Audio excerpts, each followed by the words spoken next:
Infected blood किसी दूसरे person को अगर हम ट्रांसफ्यूज कर देते हैं तो उससे ये फैलता है। मदर से बेबी में, अगर मदर इन्फेक्टेड है HIV से तो बेबी में भी प्लासेंटा के थ्रू ट्रांसमिट हो सकता है, HIV होता है। तो एक जो होता है जैसे कि एक्वायर्ड इम्यूनोडेफिशिएंसी सिंड्रोम, ये जो जीवन काल के दौरान होने वाली बीमारी है, इसमें एक्वायर्ड इम्यूनोडेफिशिएंसी सिंड्रोम मींस होता है ग्रुप ऑफ सिम्टम्स। इस दौरान बहुत सारे सिम्टम्स दिखने लगते हैं और ये हमारे HIV वायरस जो है हमारे सेल्स में जाने के बाद ये हमारे सबसे पहले WBC के जो माइक्रोफेजेस सेल होते हैं उस पे अटैक करता है CD4 सेल। CD4 सेल का नंबर ये क्या करता है, वैसे CD4 सेल का नंबर 500 से 1000 तक का होता है, लेकिन ये अटैक जब करता है तो हमारी इस CD4 सेल को डिस्ट्रॉय कर देता है, जिससे हमारा CD4 सेल का नंबर जो 200 तक हो जाता है। इससे ये पता चलता है कि HIV इन्फेक्शन हुआ है। तो हम जानते हैं कि इसके साइन और सिम्टम क्या है।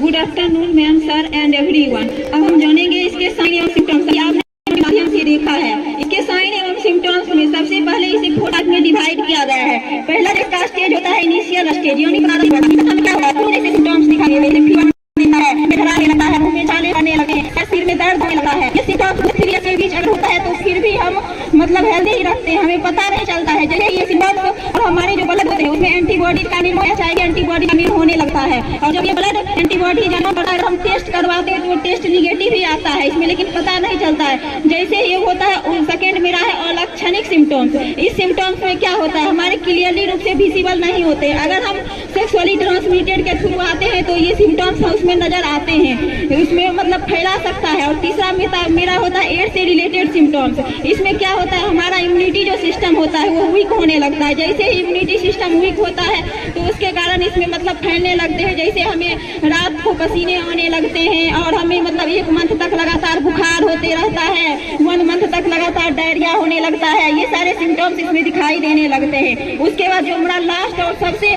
गंभीर मतलब सीवियर सिम्टम्स होता है वो एड्स होता है। ये हमारे लिए सबसे खतरनाक और जानलेवा बीमारी होती है। अगर हम इसका ट्रीटमेंट नहीं करवाते हैं तो इसमें हमको दिखाई देने लगते हैं जैसे ट्यूबरकुलोसिस जैसे सिम्टम्स नजर आ जाते हैं, निमोनिया जैसे सिम्टम्स, ये सारे सिम्टम्स आते हैं। अब इसके हम प्रिवेंशन के बारे में जानेंगे। प्रिवेंशन के बारे में जानने से पहले सबसे पहले हमें क्या करना है, पर्सनल हाइजीन, यानी हमें अपने आप का खुद का ध्यान रखना है। किसी अदर पर्सन के साथ सेक्सुअली रिलेशनशिप में नहीं होना है और एक से अदर पर्सन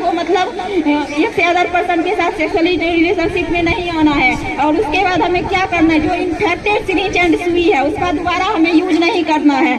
और मतलब अगर हम किसी को ब्लड दे रहे हैं या ब्लड ले रहे हैं, ब्लड डोनेशन के थ्रू सबसे पहले हमें HIV टेस्ट करवाना है। और मेरा चौथा जो पॉइंट है उसमें क्या होता है कि अगर हम जब भी कोई भी लेडीज प्रेग्नेंट होती है तो पहले हम उसको मतलब उसका ये टेस्ट करवाएंगे ताकि उसके बेबी में किसी भी तरह का इन्फेक्शन ना हो।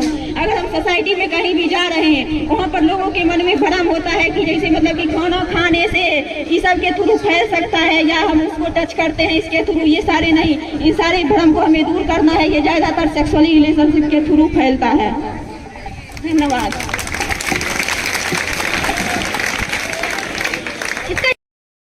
इम्यूनोसॉर्बेंट ऐसे इस चीज से ही पता कर सकते हैं। और साउथर्न ब्लड टेस्ट भी हम कर सकते हैं, इसका डायग्नोस्टिक टेस्ट। और ट्रीटमेंट में एंटी रेट्रोवायरल मेडिसिन लेते हैं। Thank you.